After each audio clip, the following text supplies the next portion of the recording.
Gang, আমি বলবো সরকার না, এই গ্যাং ক্ষমতা দখল করেছে এবং ইতিমধ্যেই তাদের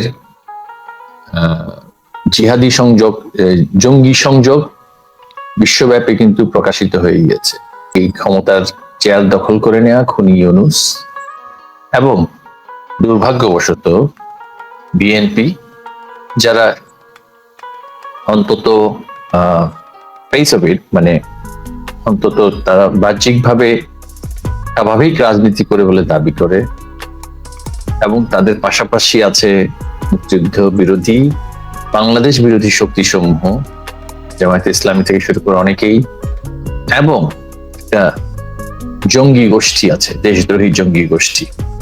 তাদেরকে আমি জিহাদি আর বলতে চাই না, কারণ জিহাদের একটা ব্যাখ্যা, ধর্মীয় ব্যাখ্যা আছে। এরা ধর্মীয় ব্যাখ্যা মানে না, এরা অ্যানার্কিস্ট, অর্থাৎ আমি বলি যারা নৈরাজ্যবাদী। এবং গভীর সূক্ষ্ম ষড়যন্ত্রের কারণে আজকে বঙ্গবন্ধুর কন্যা, আমাদের এখন পর্যন্ত বৈধ প্রধানমন্ত্রী, যিনি এখনো পদত্যাগ করেননি, তিনি দেশহীন। একটি দেশ যার সাংবিধানিক প্রধান দেশে থাকতে পারছে না, দেশের সাধারণ মানুষের জীবন বিপন্ন, অর্থনীতি ধ্বংসের পথে গিয়ে ঠেকেছে। বাংলাদেশের যে পরিস্থিতি, এই পরিস্থিতিতে অনেকেই বলছেন যে এটা সোমালিয়া বা হাইতির পরিস্থিতির দিকে আমরা এগিয়ে যাচ্ছি। এই যে একটা ভয়াবহ পরিস্থিতি, সেটাই হচ্ছে অবস্থা। আর এই পরিস্থিতিতে দেখুন, একটি কুচক্রী গোষ্ঠী, বিশেষ করে যারা বৈধ রাজনৈতিক পথে কখনোই সরকারি দায়িত্ব পাবে না, এর মধ্যে আমি বলবো অন্যতম 11 কালীন সময়ে যারা কুশীলব ছিল, মতিউর মাহফুজ, প্রথম আলোর 2 সম্পাদক, প্রথম আলো ডেইলি স্টারের, যাদের এখন ক্ষমতা দখলের বাসনা পরিপূর্ণ হয়েছে, এর জন্য তারা দেশ বিসর্জন দিতে রাজি।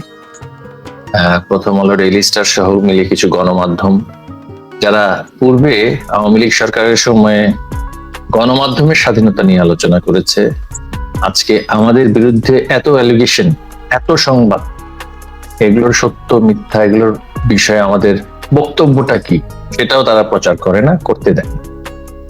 আমি কিছুদিন আগে গণমাধ্যমের স্বাধীনতার বিষয় দিয়ে শুরু করতে চাই, কারণ এরাই তো এই পরিস্থিতিটা, এই ন্যারেটিভটা বিশ্বব্যাপী প্রচার করেছে। সরস ফান্ডের, ওপেন সোসাইটির পয়সা নিয়ে, তারপরে আমরা জানি মার্কিন যুক্তরাষ্ট্রের প্রেসিডেন্ট ডোনাল্ড ট্রাম্প, তিনি বলেছেন যে কিছু কিছু সংস্থা, ইউএসএইড বা এই ধরনের সংস্থার অর্থগুলো কোথায় গিয়েছে। তো সেই অর্থগুলো নিয়ে এরাই বিশ্বব্যাপী বাংলাদেশ বিরোধী প্রচারণা চালিয়ে যে ন্যারেটিভটা প্রতিষ্ঠিত করেছে, আজকে কোথায় তাদের সেই বাক স্বাধীনতা? আমাদের কোনো ব্যাখ্যা বা জবাবদিহিতার জন্য আমি যদি দোষী হই, জনগণের সামনে আমাকে তো আমার ব্যাখ্যা দেওয়ার একটা অধিকার আমি রাখি, আমাকে আদালতে বিচার করুন, কিন্তু কোনো ব্যাখ্যা দেয়া কোনো বিষয়ে এরা কাউকেই করতে দিচ্ছে না। এক পেশে একতরফা সংবাদ প্রচার করে যাচ্ছে। এই হলো বাংলাদেশের অবস্থা। আমাদের ভাগ্য ভালো, বাড়ি ভাই আপনাদের মতন কয়েকজন গণমাধ্যম কর্মী আছেন, সৌভাগ্যবশত দেশের বাইরে আছেন, যার কারণে আমাদের বক্তব্যগুলো, আমাদের কথাটা সেদিন কি হয়েছিল, আজকে কি হচ্ছে, বিশ্ববাসী জানতে পারছে। 15 মাসও হয়নি এই সরকার, 1 বছরও হয়নি এই সরকার ক্ষমতা দখল করেছে। এই গ্যাং, আমি বলবো সরকার না, এই গ্যাং ক্ষমতা দখল করেছে এবং ইতিমধ্যেই তাদের জিহাদি সংযোগ, জঙ্গি সংযোগ বিশ্বব্যাপী কিন্তু প্রকাশিত হয়ে গিয়েছে। সামাজিক যোগাযোগ মাধ্যম, ডিজিটাল বাংলাদেশ, ডিজিটাল ওয়ার্ল্ড এর কল্যাণে। তো আমরা কেউই ভালো নেই। ভালো আছে যারা রাষ্ট্র ক্ষমতা দখল করে চাঁদাবাজি করছে, লাইসেন্স বাগিয়েছে ইউনূস, নিজেকে সে হেন কোনো লাইসেন্স নেই যেখানে তার চোখ যায়নি, যাই লুক্রেটিভ ব্যবসা আছে নিজের জন্য বাগিয়ে নিয়েছে। আসিফ নজরুল শত শত কোটি টাকার জামিন ব্যবসা করেছে, জঙ্গিদেরকে জামিন দিয়ে, সন্ত্রাসীদেরকে জামিন দিয়ে, ধর্ষক খুনি সবাইকে ছেড়ে দিয়ে জামিন ব্যবসা করে শত শত কোটি টাকা কামিয়ে নিয়েছে। সৈয়দা রিজওয়ানার মতন উপদেষ্টা পরিবেশের কথা বলে চাঁদাবাজিতে বাংলাদেশের শ্রেষ্ঠ এই তথাকথিত সুশীল ব্যক্তি তাদের পকেট ভারী করেছে। এখন তার আমি শুনছি নির্বাচনের জন্য প্রস্তুত। এর আগে তার স্বামীকে দিয়ে নাটক করেছিল, তাকে নিয়ে তুলে নিয়ে গিয়েছে। এই সমস্ত নাটক এখন আর করতে হবে না, ভবিষ্যতে পকেট বেশ ভারী হয়েছে। ফরহাদ মজহারের স্ত্রী বলুন বা এই যে ভুয়া আদিল, ফটোশপ আদিল, যে হাইতির ভূমিকম্পের ছবি ফটোশপ করে হেফাজতের কর্মী হত্যা হয়েছে, নিহত হয়েছে, সেই ধরনের প্রচার করেছে। এই হলো বাংলাদেশের অবস্থা। একটি প্রতারক, খুনি এবং দেশ বিরোধী শক্তি তো বটেই, গ্যাং এর হাতে পড়েছে বাংলাদেশ। এই গ্যাং থেকে মুক্তি পেতে আমাদের পুনরায় মুক্তিযুদ্ধের মতো সংগ্রামে নামা ছাড়া আর কোনো উপায় আমি অন্তত দেখছি না। জনাব নওফেল, আপনার বক্তব্যে, সূচনা বক্তব্যে বাংলাদেশের বিপদটা চিত্রিত হয়েছে। আপনি বিপদের নকশাগুলা বলেছেন। বাংলাদেশের অনেক মানুষ আজকে জানে এই বিপদটা তৈরিতে আপনাদের নানা ধরনের ব্যর্থতা কাজ করেছেন। এই ব্যর্থতাগুলা কি আজকে মূল্যায়ন করেন? অবশ্যই। দেখুন, আমাদের সরকার, বাংলাদেশ আওয়ামী লীগের সরকার, শেখ হাসিনার নেতৃত্বের সরকার 15 বছর রাষ্ট্র পরিচালনা করেছে। সফলতা ব্যর্থতা নিয়েই একটি সরকার পরিচালিত হয়। একটি সরকারের সব নীতি যে সফল হবে বা সব নীতি জনগণের জন্য যথাযথভাবে যেই উদ্দেশ্যে সেটা প্রণয়ন করা হয়েছিল সেটা বাস্তবায়িত হবে তা কিন্তু নয়। এটাই হচ্ছে বাস্তবতা। আমাকে দেখতে হবে তুলনামূলকভাবে। আওয়ামী লীগ সরকারের 15 বছর, আমি যদি একেবারে প্রথম দিকের অবস্থাটা বলি, 2008 সরকারের নির্বাচন হওয়ার পরে 9-10 সালের কথা যদি বলি, তত্ত্বাবধায়ক সরকার 1-11 সরকারের কারা নির্যাতনে অতিষ্ঠ অনেকেই সেই সময়টাতে কিন্তু আইনের শাসন যথাযথভাবে থাকায় যথাযথভাবে জামিন পায় এবং স্বাভাবিক বিচারিক কার্যক্রমের মধ্যে দিয়ে তারা কিন্তু যাওয়ার আইনি সুযোগটা পায়। তখন সংসদে বিএনপি ছিল, জামায়াত ইসলামীও ছিল, জাতীয় পার্টি ছিল, আওয়ামী লীগ ছিল, ওয়ার্কার্স পার্টি সহ আরো অন্যান্য অনেক দল সংসদে ছিল। ওই সময়টার সাথে যদি আজকে সরকার পরিবর্তনের প্রেক্ষাপটের সময়টা যদি আপনি দেখুন, সেইখানের অবস্থা আজকের এই অবস্থার মধ্যে তো আকাশ আর পাতালের ফারাক আছে। বিচার ব্যবস্থা একেবারে ভুলুণ্ঠিত হয়েছে। সর্বোচ্চ আদালতে প্রধান বিচারপতি নিয়োগ থেকে শুরু করে মব ভায়োলেন্স করে পুরো সর্বোচ্চ আদালতকে পদত্যাগ করানো থেকে শুরু করে, বিচারিক আদালতগুলোতে বিচারকদেরকে হুমকি ধমকি দেওয়া থেকে শুরু করে, আইনজীবীদেরকে গণগ্রেফতার করার মাধ্যমে, এবং এই যে ক্যাঙ্গারু কোর্ট, আইসিটি ট্রাইব্যুনাল, সেটা তৈরি করে সারা দেশের সামনে এখন একটা মকারি অফ জাস্টিস, বলবো জাস্টিস না, মকারি অফ জাস্টিস, বিচার নিয়ে ছেলে খেলা, সেটা শুরু হয়েছে। তো আমাদের ব্যর্থতা অবশ্যই আছে। এটা তো একটা সরকার ছিল, একটা রাজনৈতিক দল ছিল। সেই ব্যর্থতা আর এই আজকের অরাজকতা, এর মধ্যে আমি বলবো জনগণের উচিত একটা তুলনা করা। বিএনপির নেতাকর্মীরাই আমাদের সরকারের সময় দীর্ঘদিন বিচারিক প্রক্রিয়ার মধ্যে নিজেদেরকে কিন্তু মুক্ত রেখে রাজনৈতিক কার্যক্রমে অংশগ্রহণ করতে পেরেছে, এবং 14 সালে তারা সারা দেশব্যাপী যে রাজনৈতিক আন্দোলনের নামে যেই ভায়োলেন্স তারা করেছে, তারপরও আমাদের বিচার ব্যবস্থার প্রক্রিয়ার মধ্যে দিয়ে কিন্তু তারা কেউই অবিচার তাদের প্রতি হয়েছে সেটা কেউ বলতে পারবে না। গ্রেফতার হয়েছে, জেলে গিয়েছে, জামিন হয়েছে। আজকে আমাদের যে অবস্থা, আমার বিরুদ্ধে ইতিমধ্যে 130টার উপরে বোধহয় আমার কাছে এফআইআর এসেছে, মামলা হয়েছে। তো কোনো মামলাতেই কিন্তু আমাদের পক্ষে বিচারিক প্রক্রিয়ায় অংশগ্রহণ করার কোনো সুযোগ তো অবশ্যই নেই। এবং আজকে আদালতের যে অবস্থা, কোনো আইনজীবী প্রস্তুত নন যে আমরা যে যাব, গিয়ে যে আত্মসমর্পণ করে যে বিচারিক প্রক্রিয়ায় নিজেদেরকে সেটার সম্মুখীন করব, নিজেকে বিচারের হাতে সঁপে দেবো, সেই পরিস্থিতি নেই। যারা কারাগারে আছেন তাদেরকে হত্যা করা হচ্ছে, চিকিৎসা দেওয়া হচ্ছে না, এই ধরনের একটা অরাজক অবস্থা। আমাদের ব্যর্থতার কথাটা আমি জানি আপনি মানে আমার মুখ থেকে বেশি শুনতে চাইছেন। আমাদের ব্যর্থতার জায়গায় আমি যদি বলি যে সরকার প্রশাসন পরিচালনার ক্ষেত্রে সরকারের বেতনভুক্ত কর্মচারী যারা ছিল, কর্মকর্তা যারা ছিল, আমি ব্যক্তিগতভাবে মনে করি নানান কর্মকাণ্ডে তাদের যেই সরকারি আইনে প্রদত্ত দায় মুক্তির যে ব্যবস্থা আছে বা ছিল, এবং সুশাসন নিশ্চিত করার ক্ষেত্রে তাদের উপরে যেই নিয়ন্ত্রণ আমাদের থাকার কথা ছিল স্বচ্ছতার লক্ষ্যে, এবং আমাদের নিজেদেরও নানান বিষয়ে সুশাসনের সময় সময় ঘাটতির কারণে জনগণের মধ্যে যে সমালোচনাটা হয়েছে, এর থেকে তো আমাদের মূল্যায়ন হচ্ছে না, আমি তো তা বলবো না। সমালোচনা হচ্ছে, অভিযোগ আছে আমাদের বিরুদ্ধে, সুশাসন সংক্রান্ত অভিযোগ আছে। সব সরকারের বিরুদ্ধে ছিল বাংলাদেশে, আমাদের বিরুদ্ধে পরবর্তীতে অনেক বেশি এসেছে। এটা এড়িয়ে যাওয়ার সুযোগ নেই, এবং আমি মনে করি এর থেকে আমাদের শিক্ষা অবশ্যই নিতে হবে। আমরা আমাদের দীর্ঘ 15 বছরে দুর্নীতির দায়ে যারা অভিযুক্ত হয়েছে, আমরা জানি যে রাজনৈতিক ব্যক্তি হলে তার জেল জরিমানা সবই হয়, কিন্তু আপনি দেখুন বাংলাদেশের 52 বছরের আমাদের এখন এই যে দীর্ঘ সময়ে, আমাদের 15 বছর সময়টাতে যদি বলি, আমরা যারা রাষ্ট্রের কর্মচারী কর্মকর্তা, তাদের নানান ধরনের সংবাদ বলি বা তথ্য থাকা সত্ত্বেও আমরা আসলে কাজনের বিরুদ্ধে ব্যবস্থা নিতে পেরেছি, সেটা তো আছেই। তার উপরে অর্থনৈতিক যে সমস্ত অভিযোগের কথা বলা হয়েছে, সেগুলোর বিষয়ে হয়তো বা জনমনে অনেক ক্ষোভ বা আক্ষেপ আছে।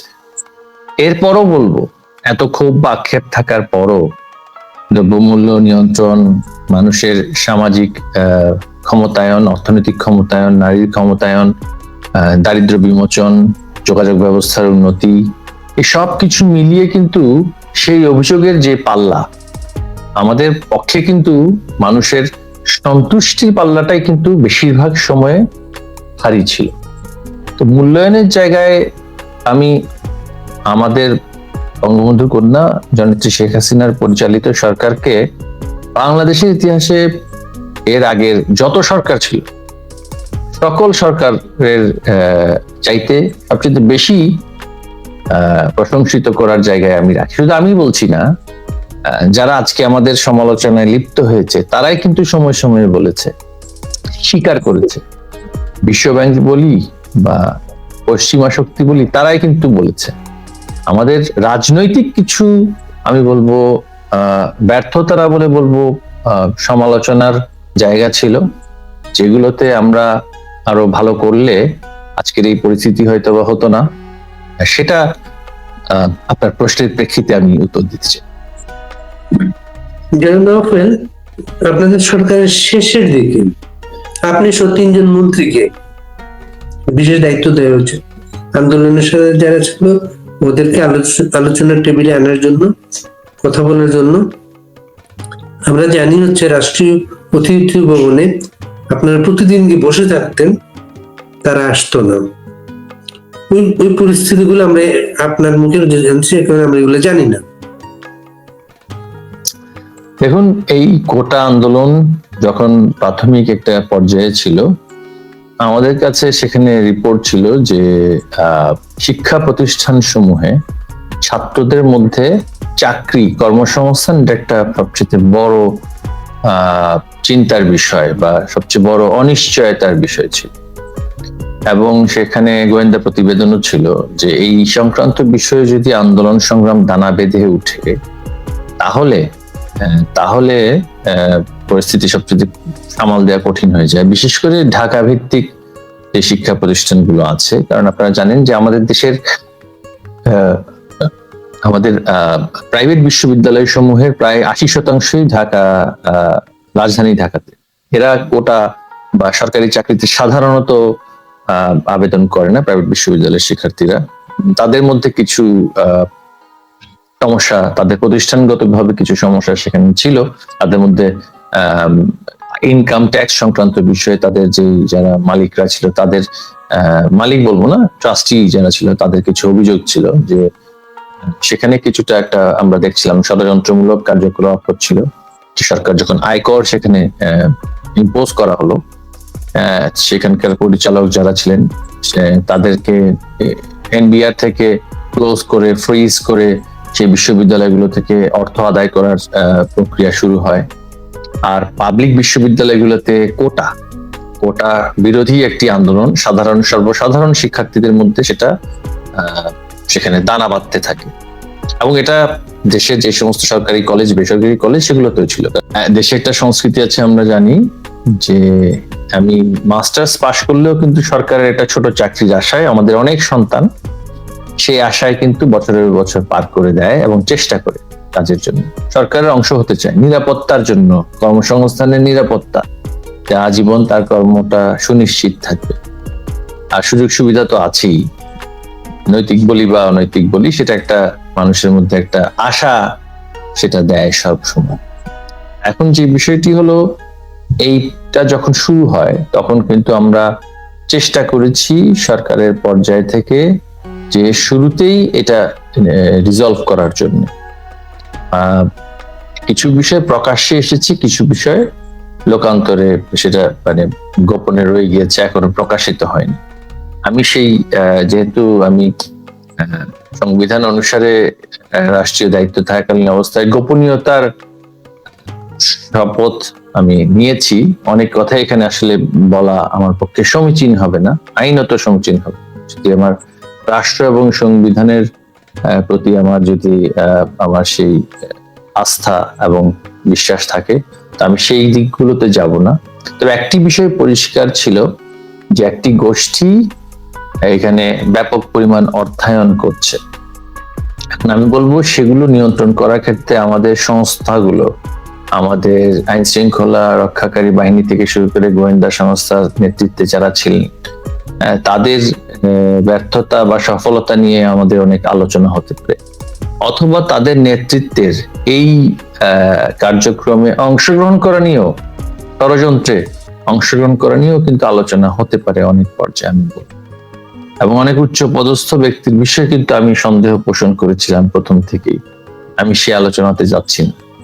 তবে আমি দেখতে পেয়েছি যখন আমরা তাদের সাথে বসার চেষ্টা করেছি, তার আগেও কিন্তু তারা নানান সংস্থার সাথে বসেছে এবং প্রথম থেকেই এইটি একটি রাজনৈতিক যেহেতু সমস্যা হিসেবে সৃষ্টি হয়েছে, আমাদের অনেকের মধ্যে আলোচনা ছিল বিষয়টি রাজনৈতিক নেতৃবৃন্দের মাধ্যমে, যারা সাবেক ছাত্র নেতারা ছিলেন, ডাকসুর নেতৃবৃন্দ ছিলেন, আমাদের রাজনৈতিক নেতৃবৃন্দ, তাদেরকে সেখানে কাজে লাগিয়ে আমাদের ডাকসুর সাবেক ভিপি ছিলেন জনাব আখতারুজ্জামান থেকে শুরু করে আমাদের অন্যান্য রাজনৈতিক দলগুলো যেমন জনাব হাসানুল হক, রাশেদ খান মেনন, তাদের যে ছাত্র রাজনীতির যে গৌরবময় ঐতিহ্যবাহী ইতিহাস, তাদেরকে সামনে এনে রাজনৈতিকভাবেই আলোচনাটা শুরু করে দিয়ে এর বিষয়ে একটি আলোচনা ছিল। কিন্তু কোনো একটি কারণে যারা সরকারের ভেতর থেকেই নানান ধরনের, আমি বলবো, কলকাঠি নাড়ছিল, বিভ্রান্ত করছিলেন নির্বাহী প্রধানকে, সরকার প্রধানকে, আমাদের মাননীয় প্রধানমন্ত্রীকে, ষড়যন্ত্রমূলক ভাবে অন্ধকারে রেখে কোন ধরনের রাজনৈতিক সমাধান বা সুরাহা করার বিষয়ে তাকে সেই পথে সুপারিশ না দিয়ে, পরামর্শ না দিয়ে আরেক পথে নিয়ে আরেক ধরনের, আমি বলবো একটা নির্দিষ্ট কোনো জায়গা থেকেও ষড়যন্ত্র ছিল বলে অনেকেই মনে করছে। এবং সেটার সাথে আমারও মাঝে মাঝে মনে হয় যেন সেগুলো কিছুটা হলে হয়তো বা সত্যতা আছে। তো সেটা একটা আলোচনা আছে। আর এই গোষ্ঠী, এই ছেলেগুলো যারা সেদিন এই কোটা আন্দোলনকে সামনে রেখে, আমি বারবার করে বলেছি যে অপরিণামদর্শী কর্মসূচিগুলো দেওয়া শুরু করেছে, তারা কিন্তু সুপ্রশিক্ষিত বলবো না, প্রশিক্ষিত জঙ্গি। তাদেরকে দীর্ঘদিন ধরে পরিকল্পিতভাবে একটি গোষ্ঠী, যারা কিন্তু সরকারের ভেতর থেকে ওই ধরনের কলকাঠি নাড়িয়েছিল, সেই গোষ্ঠী, নাম উল্লেখ না করে বলছি, সন্দেহের তীর কোন দিকে যায় আপনারা জানেন, যেই দেশ থেকে মিলিয়ন মিলিয়ন ডলার দেয়া হয়েছে এদের উপরে বিনিয়োগ করা হয়েছে, এবং ইউনুসের যে ইউনুস সেন্টারের নেতৃত্বে এই ছাত্রদেরকে তারা কিন্তু দীর্ঘদিন ধরে গ্রুমিং করছিল। আপনি খেয়াল করে দেখবেন ইউনুস সে একটি দল তৈরি করে, নাম ছিল নাগরিক শক্তি, যেটা হালে পানি পায়নি। কারণ সেখানে সে বুঝতে পারে সে ছাত্রদের মধ্যে তার কোনো অবস্থান ছিল না, বা সেখান থেকে উঠে আসা কোনো রাজনৈতিক শক্তি তার সাথে ছিল না। তারপর সে দীর্ঘদিন ধরে ঢাকা বিশ্ববিদ্যালয় থেকে শুরু করে কিছু সুনির্দিষ্ট ছাত্রকে উত্তেজিত করে বলি বা তাদেরকে মোটিভেট করে বলি, এইখানে তার একটি গ্রুপ সৃষ্টি করে, সেটার নাম ছিল ছাত্র শক্তি। নাগরিক শক্তি প্রথম এক্সপেরিমেন্ট ব্যর্থ হলো, পরবর্তীতে ছাত্র শক্তি নাম দিয়ে তারা আরেকটি ছাত্র রাজনৈতিক কর্মসূচি তারা শুরু করে, এবং এর মধ্যে কিন্তু ইনিয়ে বিনিয়ে নানানভাবে যে সমস্ত শিক্ষার্থী হিজবুত তাহরির, তারপরে জামায়াতি শিবির, ইসলামী ছাত্র শিবির, অন্যান্য একটু উগ্রপন্থী ছাত্র সংগঠনগুলোতে ইমপ্রেশনেবল ছাত্র যারা ছিল তাদেরকে কিন্তু রিক্রুট করা শুরু করে। আরেকটি সংগঠন তারা তৈরি করে রাষ্ট্র সংস্কার আন্দোলন। রাষ্ট্র সংস্কার আন্দোলন অবশ্যই খুবই একটি মানে কনস্ট্রাকটিভ কথা এবং অত্যন্ত সৃষ্টিশীল চিন্তা, সেটা কোনো বলার অপেক্ষা রাখে না। রাষ্ট্রের তো সংস্কার অবশ্যই প্রয়োজন, প্রতিনিয়ত প্রয়োজন।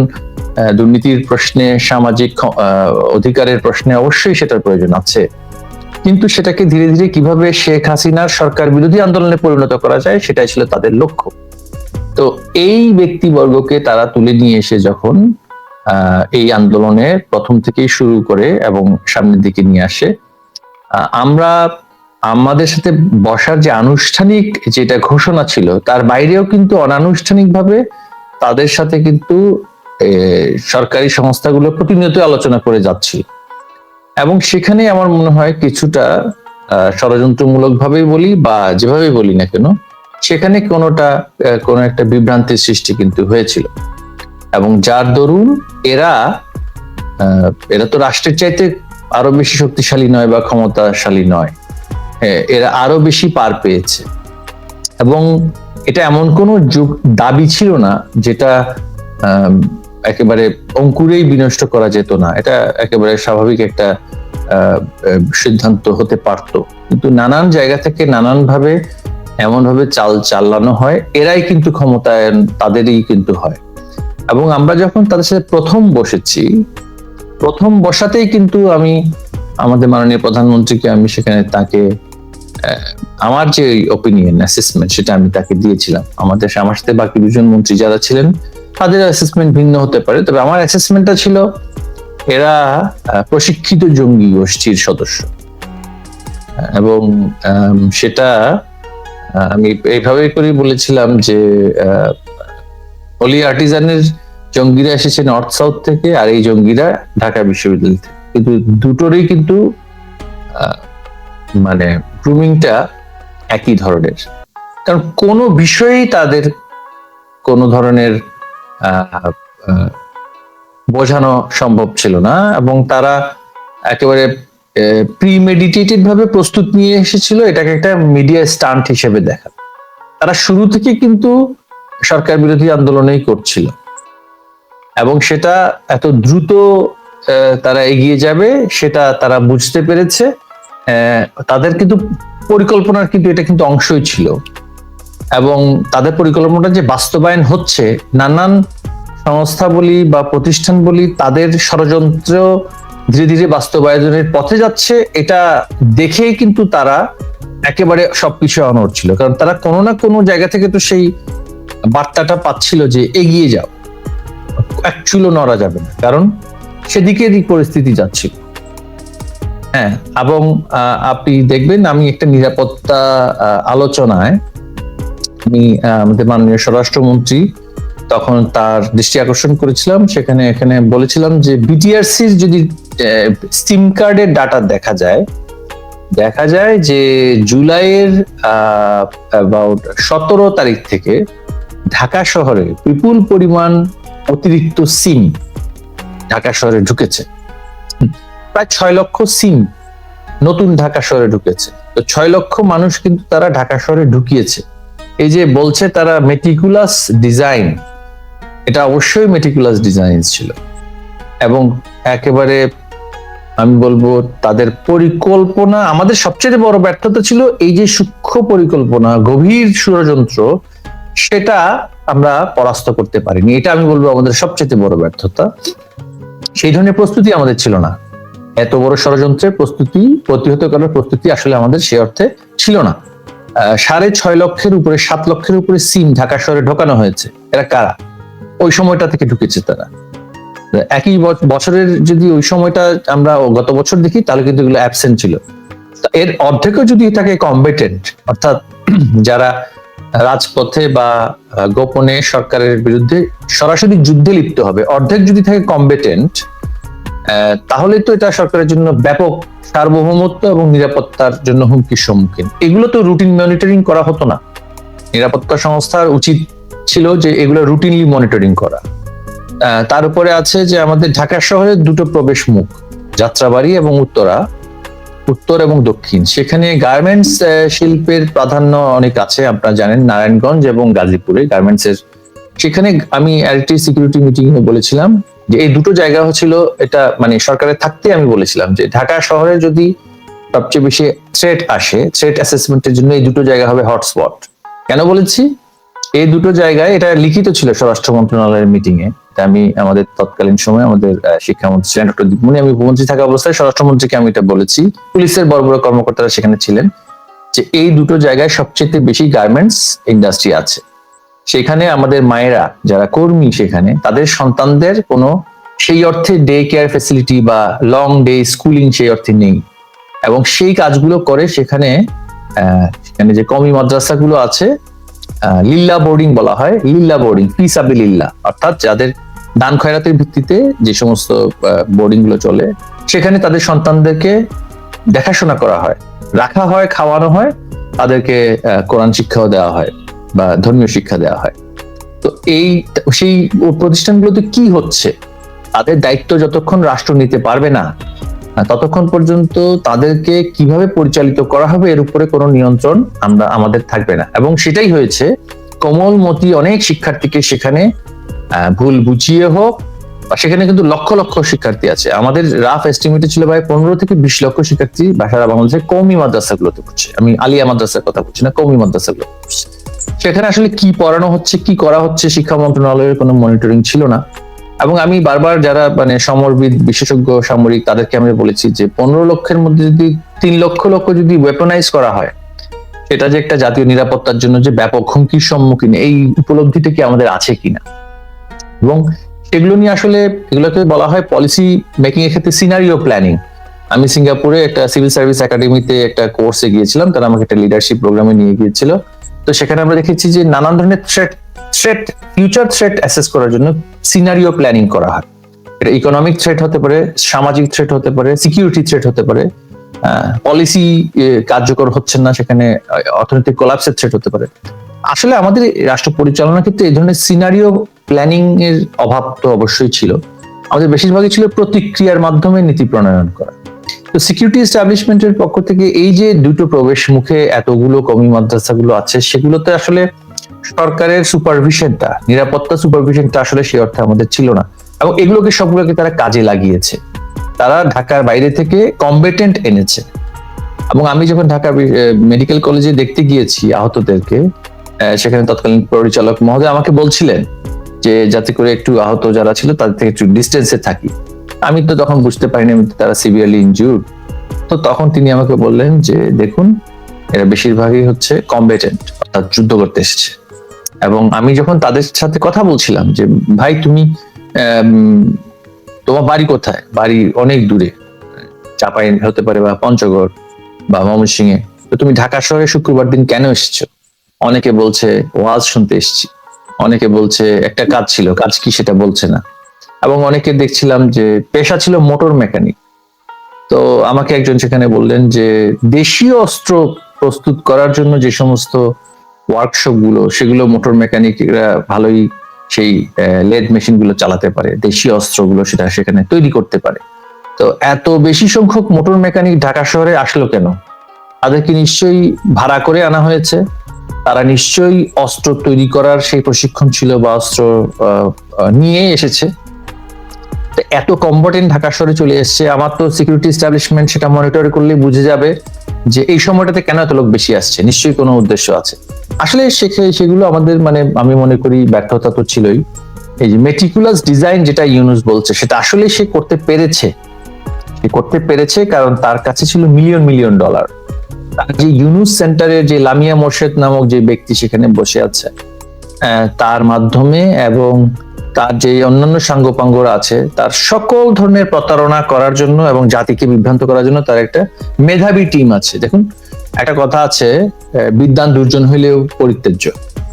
এই কিছু বিদ্বানকে তিনি নিয়েছেন, যাদের মেধা ছিল এটা অনস্বীকার্য, কিন্তু সেই মেধাকে কাজে লাগানো হচ্ছে ইউনুসের প্রতারণার জন্য। ইউনুস ওই যে সামান্য পুরস্কারের প্রতারণা থেকে শুরু করে, জঙ্গি গোষ্ঠীর সাথে সংযোগ স্থাপন করা থেকে শুরু করে, তার মিলিয়ন ডলারের তার যে তছরূপ করে নিয়ে গিয়েছে। এবং আপনি জানেন যে জর্জ সোরাস যে একজন ধনকুবের, তার টাকা দিয়ে অনেক সময় রাষ্ট্র পরিবর্তন, সরকার পরিবর্তনের অভ্যুত্থান নানান দেশে হয়েছে। ওপেন সোসাইটি ফাউন্ডেশন তার সন্তানের কাছ থেকে ইউনুস টাকা নিয়েছে। ইউএসএইড এর ফান্ডিং কোথায় গিয়েছে সেই দেশের প্রেসিডেন্টও বলেছে। তো এত প্রতিকূলতার মধ্যে, এত ভয়াবহতার মধ্যে শেখ হাসিনার সরকার এত কিছু মেনে 15 বছর যে রাষ্ট্র পরিচালিত করেছে, এটাই আমি বলবো বিশাল সফলতা। এই 15 বছরে 15টি 15ই আগস্ট হওয়ার কিন্তু সম্ভাবনা ছিল। তারপরও তো মানুষের সেবার জন্য বলি, রাষ্ট্র পরিচালনার জন্য বলি, শেখ হাসিনার সরকার রাষ্ট্র পরিচালনা করে গিয়েছে এবং বাংলাদেশকে একটা পর্যায়ে নিয়ে এসেছে। এখন কিন্তু আমরা বলছি কোথায় যাওয়ার কথা ছিল আর কোথায় এলাম। এটা যদি পূর্বের মতন একটা অবস্থা হয়তো, ভঙ্গুর অর্থনীতি, ভঙ্গুর সমাজ, আইন শৃঙ্খলা নেই, আমাদের আয় $500-এরও নিচে, মানুষ ব্যাপক দারিদ্রতার মধ্যে আছে, তাহলে হয়তো মানুষের মধ্যে হাহুতাশ হতো না। এখন হচ্ছে, কারণ তারা দেখেছে যতই তারা সমালোচনা করুক, গালি দিক, খিস্তিখেয়র করুক, ট্রল করুক, এই দল শেখ হাসিনার সরকার এর কোনো বিকল্প বাংলাদেশে গড়ে ওঠেনি, এটা এখন তারা বুঝতে পারছে।